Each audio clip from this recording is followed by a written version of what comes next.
Okay, everybody, brand new Friday review. Can't wait to get into our research for the week. One research study that's going to share with you how to improve your overall sleep. And another one is to watch out for a common product that we all have in our kitchens, but it can actually be quite toxic. So I'll give you much better versions of it on today's show. And of course, we'll go through our product review of the week. This one dealing with a lot of skin issues that people are having. Fungal-based skin issues. I've got a product that I want to share with you that people are using actually quite successfully for some periorbital-based skin issues. Can also be used for maybe even wipes for eczema, etc. So let's dive right into today's show. Today is episode 3563. If you want to take a look at any of those products or the research, I link them up every single week right on the Friday Review show notes. If you missed any of this week's shows, though, you can find them at stephencabral.com/podcasts. On Monday, we went over part 2 of how to detox your mind. Definitely check out the last 2 Monday shows if you haven't already. 5 practical tips on each show as to basically find more peace in your life, more calm, more joy, more relaxation. I'll tell you right now, for sure, just like many people, I could use a little bit of that myself, and I absolutely follow these tips. So check it out. I think you'll get the results you're looking for. All right. Tuesday's show, we followed up. We're doing 2 of these a month now. Unsolved health mysteries. So basically, I do a case study every other week, and I meet an individual I've never met before. They bring up their lab, and I go over their lab, and I go over a personalized wellness plan for them. So this is really fascinating for people who want to learn more about their health, kind of learn through actually seeing what we're going through with these labs. So this is going to be an ongoing health mysteries solved case studies, and this was on hormones on this last episode. On Wednesday, we went over, are you taking intermittent fasting too long or too far? And what this means is that if a little is good, a lot is not always better. And I actually want to share with you how much is too much, how to know when you're over fasting, and then of course, how to correct for it. And then on Thursday, yesterday was 5 warning signs of heart disease and what to do next. Remember, your body shares signals. It really does. Weeks before a heart attack, it's going to give you signs. Watch for those signs, share them with your parents, your grandparents, your siblings, and of course, anyone you love. All right, let's dive into today's product review of the week. My wife actually introduced me to these, just like she does with most skincare products, because she knows the field very, very well. And this was one that she came across, and she thought it might be good for the podcast. People dealing with periorbital skin rashes. Basically, they're getting these little red bumps, really little red rash around their eyes. Sometimes it happens around the mouth as well. And oftentimes in my practice, over 90% of the time, it's fungal based. It really is. And I see this on people's feet as well. It shows up sometimes as eczema. We talked about that on a previous show. And it can end up as cracking on the feet and others. Well, these wipes are specifically made, they're very gentle around the eyes or the mouth. And it's by a company, again, I'm not sponsored by this company. It's called Novia. Apologies, I have no idea how to pronounce it. It's Noveha. Novia. Maybe Novia? Let's go with that. All right, and it's called Demodex. And these are eyelid and lash wipes, extra strength cleansing pads for Demodex. Okay, so what does it contain? Very simple, very straightforward. Things we use in our practice all the time. So if you go back for the past 9 years, we've had the show or so, I always talk about what do we do for fungal-based skin issues. I can't say infections because, of course, we're not treating medical disease or giving medical cures, medical advice, or medical treatment plans in any way. But what it contains is what we do all the time. A little dash of coconut oil, okay? So you only need about a half a teaspoon. You put in 2 drops of tea tree oil, and you rub it and you apply it around the area. And both of those are antifungal and antimicrobial, so they usually work great. Of course, you always want to test a very small area, never put it over your whole face. And this also contains, this contains tea tree and coconut oil. Amazing, right? And it contains aloe vera. So what you can do is you can actually take these as individual wipes, put it on, and then let it dry. Let it sit for a moment before if you apply anything else after that. But most of the issues around fungal-based skin issues is that you have to keep the area dry. So if you sweat, you need to cleanse it. You need to use good soap and water, clean soap and water. We'll talk about soap a little later on today's show in our product review coming up next, but keep it dry as well. And then the coconut oil and the tea tree help to kill the fungal-based issues. Now, I will say this. You can still use the couple drops of organic tea tree oil. You can use the coconut oil, no issues, okay? What I also want to share though, is that you're probably going to want to do something internally. So you can run the Candida metabolic and vitamins test, sometimes called the organic acids test, to see if you might have yeast or fungal growth inside, in your gut as well. And if so, you'll do the CBO protocol.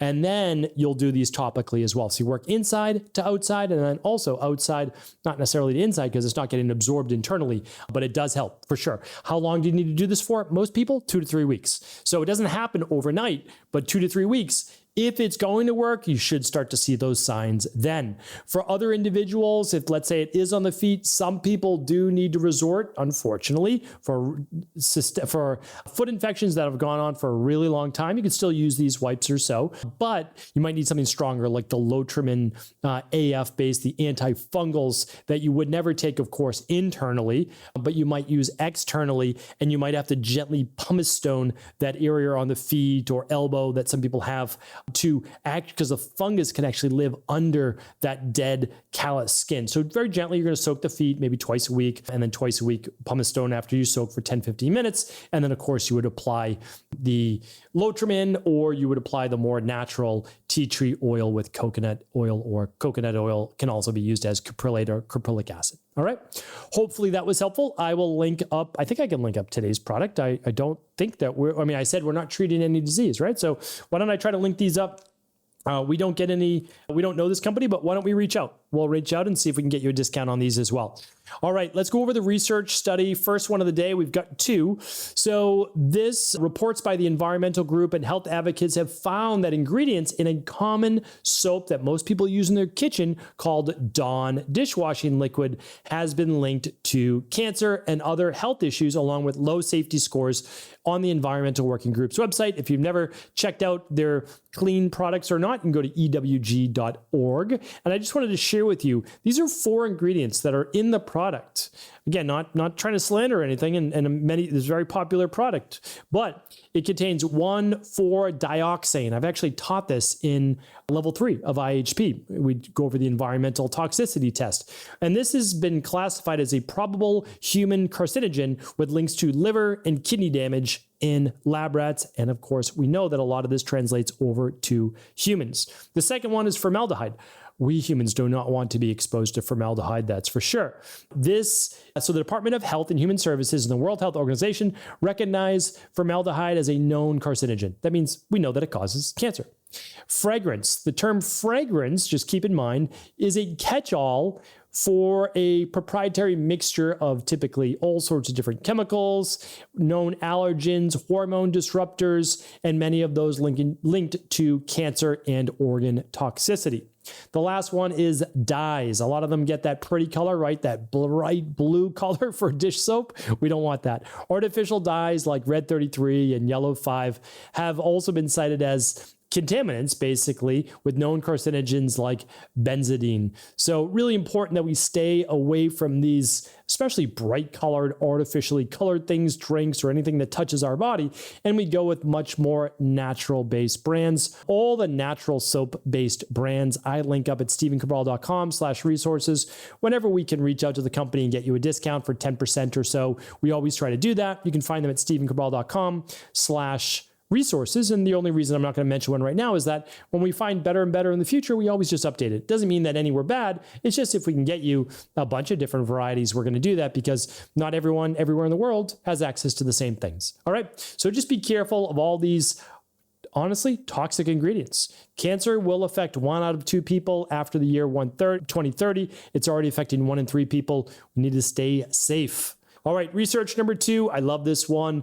And I'm trying to track it with my own Oura Ring and my own sleep, because some nights my heart rate will be at 51 and, my HRV will be like 10 extra points, and it's like amazing. And I'm like looking at it, like, what did I have for dinner? What did I do for exercise that night? And like, sometimes it's a cardio night. Sometimes it's a weight training night. I'm like trying to dial it in so that it's always dialed in, right, to like exactly where I want to be. Of course, that's not always possible, but you do your best. And I try to look for variables. One thing that I have found that has been helping, and this is going back. So I'm like, all right, let me do a little bit more research on this. In 2019, in Sleep Medicine Reviews, there was a meta-analysis. So it looked at a bunch of different studies, and it found that taking a shower or a bath about 90 minutes. That was kind of the median point, anywhere between basically an hour to 2 hours before bed, not closer than an hour because you need to give your body time to cool down, and then really not further than 3 hours because then it's too far away from bedtime. So like the perfect sweet spot seemed to be around 90 minutes.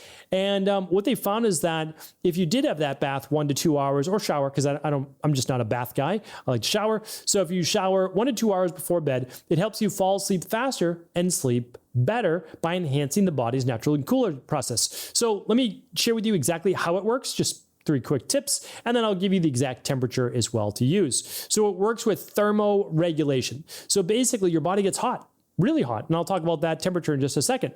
And then after that, what happens is this physiological signal to your brain says, oh, we need to start cooling. And as your body cools, it goes into hibernation mode. And so that gets you into a sleep. So that's one of the key, hidden factors there.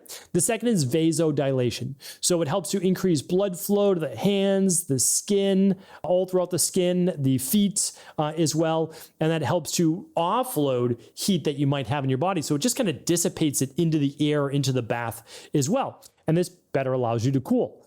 And then the relaxation response. So warm water, hydrotherapy, it's a real thing, right? The natural hygienists were all about hydrotherapy. Helps to relax the muscles and calm the nervous system. So again, like I'm a big nervous system guy, understanding the autonomic nervous system, it's a true root cause. And I learned that through studying the natural hygienists of the 1800s and early 1900s before essentially it was dismantled by conventional medicine and they kind of ran them all out.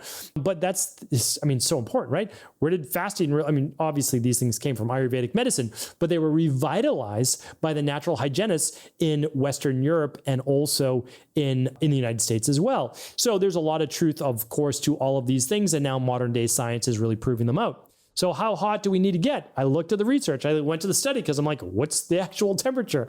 All right. So you need a pretty warm, 104 to 108 degrees. Here's the nice thing. A lot of people love to do their hot tub. That's about the temperature of a hot tub. A hot tub is about 104 to 110 degrees. It's not 120, it's not 130, it's not like that, it's not like a sauna. But you get into that water and that's warm, right? So it's 40 to 42 degrees Celsius, about 104 to 108 Fahrenheit. Now, here's the other interesting thing from the research is that I'm going to give you the exact quote. It found that bathing conditions, it could be shower, which produced a 0.9 Celsius increase in sublingual temperature versus a 0.3 Celsius led to significantly better sleep and quality. All right, so then I have to do the math. What's 0.9? Because I don't know what 0.9 is in Celsius. It's 1.6 degrees Fahrenheit. Now, that's not it is technically body temperature. You're creating a fever inside your body. So this could be done with a sauna, could be done with the shower. The shower just seems to be very relaxing for a lot of people. And then what happens is, wow, you just raised your body temperature. Literally, you just took your temperature, right, under your tongue. And then you got out, and then within an hour and a half to 2 hours later, your body just keeps getting cooler and cooler and cooler, signaling it's time for sleep. So if you've ever been interested in how do I improve my overall sleep, honestly, I would give this a shot. I really would. A nice hot Epsom salt bath or a nice warm shower for about 10 minutes or so, about 90 minutes before bed, that should do the trick. Of course, you can use the good supplements. You can stop eating 3 to 4 hours before bed. You can use the blue light blockers. You can do all those things too. But why not add this as well, especially if you just got back from the gym or you wanted just to relax for the evening. So like I said, if this show is helpful, always feel free to share it with anyone you believe it could serve. Take care, buddy. I'll be back tomorrow with the weekend edition of the show with our Cabral House Calls.